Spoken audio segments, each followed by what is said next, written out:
Hello, and welcome to my channel. My name is Bella, and I'm so thankful that you are here. I will be reading from the book Power Through Metaphysics by Conny Mendez, and I will be sharing my thoughts on the topic as well. But before I continue, please hit the like button and subscribe to my channel for more content on metaphysics, enlightenment, healing, and spiritual growth. And now I invite you to take a deep breath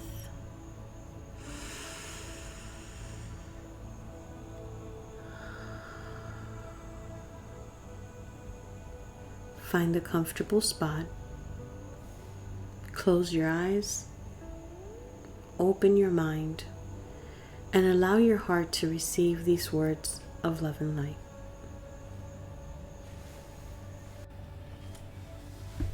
And now an excerpt from the book Power Through Metaphysics by Conny Mendez, Book 1, Metaphysics For Everyone, page 27, The Decree.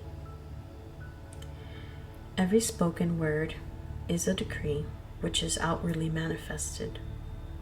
The word is a spoken thought, and we have already learned of the power of thought. There are two sayings of Jesus that have not been studied closely enough. One of these is, "For by thy words thou shalt be justified, and by thy words thou shalt be condemned." Most have interpreted this as meaning that others will judge us by what we say and write, and though this is true, it is not the full meaning of Christ's own words. Jesus taught the truth of metaphysics at a time when the majority of the human race was not sufficiently mature to understand it. He was aware of this, and a number of times he said that there was much that he had to say, but that we would not be able to understand. But there would always be a few who understood and would instruct others. Who hath ears, let him hear. The second reference he made to the power of words was this: Not that which goes into the mouth defiles a man, but that which comes out of the mouth, this defiles a man. For out of the abundance of the heart, the mouth speaks. In this response to a trivial question about dietary law lies a great metaphysical truth in all its explicit beauty. I suggest that you spend a day just listening to yourself, to the decrees you make so casually. Business is rotten. Kids today are a lost generation. We'll never get there in this traffic. Don't touch that, you're gonna break it. Oh, with my luck, I'll probably, you can fill in the blank for that one. And, people also say things like, I can feel one of those migraines coming on, or be careful with her, she's a vicious gossip. There's no point in trying. You're probably not going to make it. And as you can see, there's a pattern. You've made the prophecies, and your attitudes govern your actions to the point where you make sure those prophecies are fulfilled. Never forget, every word you utter is a decree, whether positive or negative. When it is positive, it is manifested in good.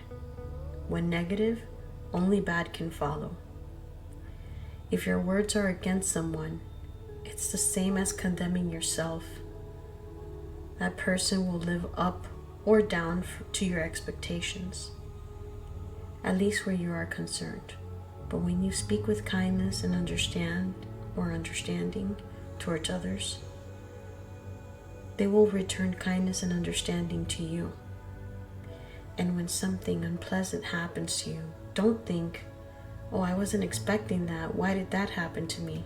Think instead of statements you have made in the past that predicted the very cause for the misfortune. It could have been one of those idle statements like the ones we just read. Jesus was not one to waste words, and he expressed himself eloquently in saying, "For out of the abundance of the heart, the mouth speaks." He is telling us that it is the feeling that accompanies a thought which engraves it upon the subconscious and gives it its power. The first feeling we learn is fear, taught to us by our parents and their desire to keep us from harm, by religious teachers and their desire to keep us from wrongdoing. Fear makes our hearts accelerate. We say, "My heart jumped into my throat," when we speak of great fear that we've felt. And it is that fear from the heart that lies behind all the negative phrases mentioned above. St. Paul said that we would be transformed by the renewing of our minds. But how is the renewal accomplished? Start with your negative statements. Each time you find yourself saying something negative, you've pulled out an erroneous concept that was buried in your subconscious, and you'll recognize the feeling that goes along with it. Erase the feeling. Whether the emotion is fear, dislike, despair, or anger, deny it as a lie, and then affirm the truth so that it will no longer manifest itself in your actions. You'll soon find that you speak differently, and your way of thinking has changed with this practice. Both you and your life will be transformed by this renewal of your mind. Increase your awareness of others, and when you're in their company, observe their language and the actions which bear out their statements. You'll be aware of their concepts by the results they bring upon themselves. Do not agree with what you hear from conversations that turn negative. Think instead, "I do not accept it for myself or for them." You don't have to tell them about the truth you're learning. In fact, it's best not to. And it's not because it is some secret ritual, but because they may not yet be ready for it or to understand it. There is a proverb: when the student is ready, the teacher appears. When you are ready for advancement, you are automatically drawn to those who can lead them. It's a basic law of attraction, so there is no need for you to be a missionary. Trying to force the truth on people usually drives them in the other direction. This is what Jesus referred to when he said, "Give not that which is holy to dogs, neither cast your pearls before swine, lest they trample them under their feet and turn against you and rend you." End of excerpt. So thank you for listening. I invite you now to take a deep breath, and I just want to share my personal view on this particular excerpt, which is the decree. And basically, the decree is things that we utter, that we say, that we so casually share in conversation on a daily basis, many times a day sometimes. It's things that we actually believe in, so much so that, again, we say them ever so casually. And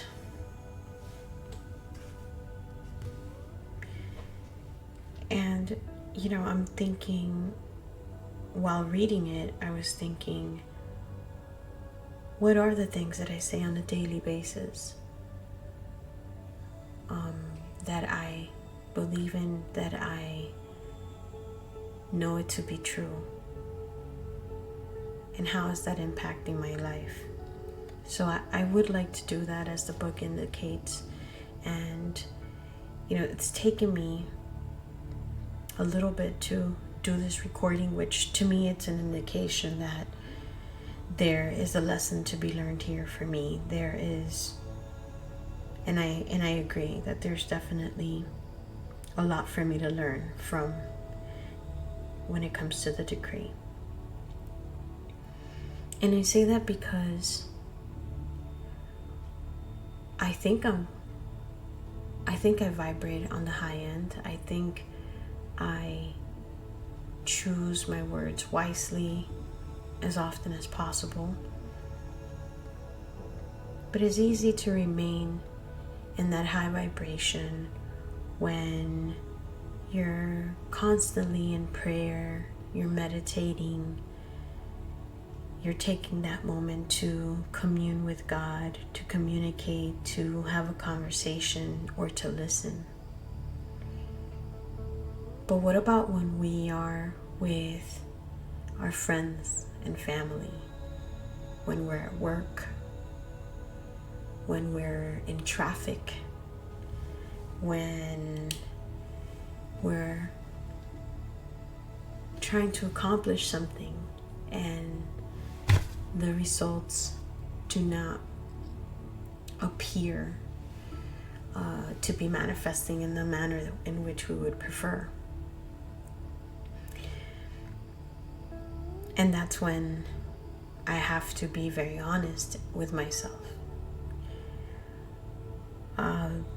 But to stay on the positive side of things, one way I've used this even before I knew about the decree is when I go to the store, I always get good parking. And it's not coincidence. I just do. When I get to a place, I usually have the first parking up front. And so that's something that I decree. So how can I apply that to my heart's desires? Right? And what I can share is that when I say I always get good parking, I don't say it as I hope I get good parking. I don't mean it as I hope I get good parking. I don't feel like it's hopeful. It feels like something that already belongs to me. It feels like how it's supposed to be. It feels like it's my right and I deserve it. And so I think the key here is, how can we apply that very same attitude and perspective and conviction of I always get good parking to I deserve abundance in my life, and then feel it like it's a given. Or I always get the best jobs.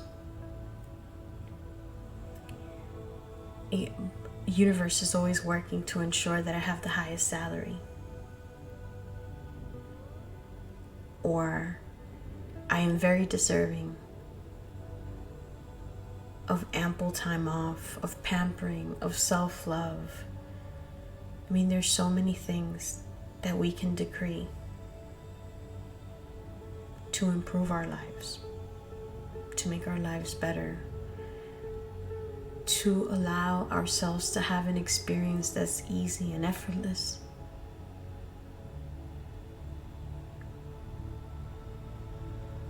And it just made me think, what we say and how we feel can change any situation by us just simply saying or choosing to vibrate on the higher end,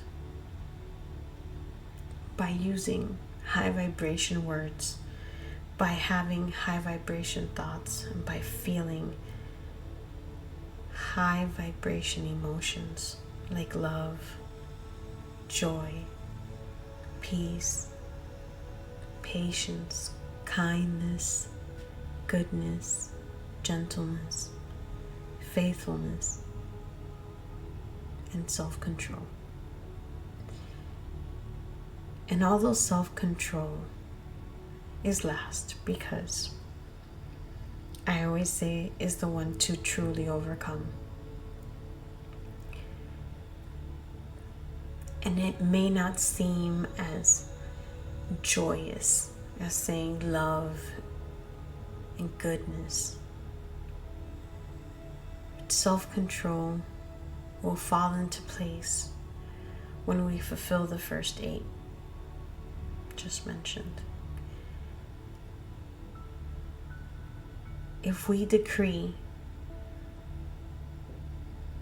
in a manner consistent with the 9 fruits of the Spirit,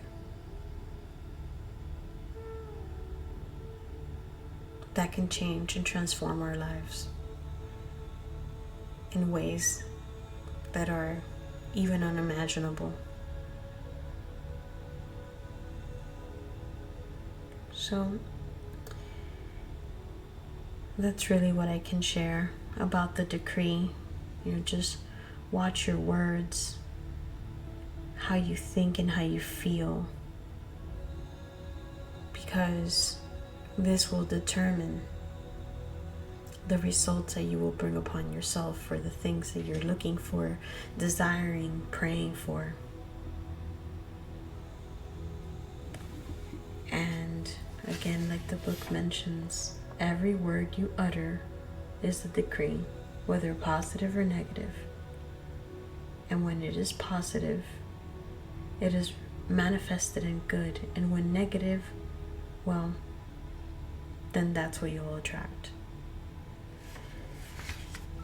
So, I wish you well. I wish for you all the things that I desire for myself. I wish for you to receive your heart's desires, and may all your wishes come true. I thank you so dearly for your attention, for listening to this audio, and for your support, and for the love.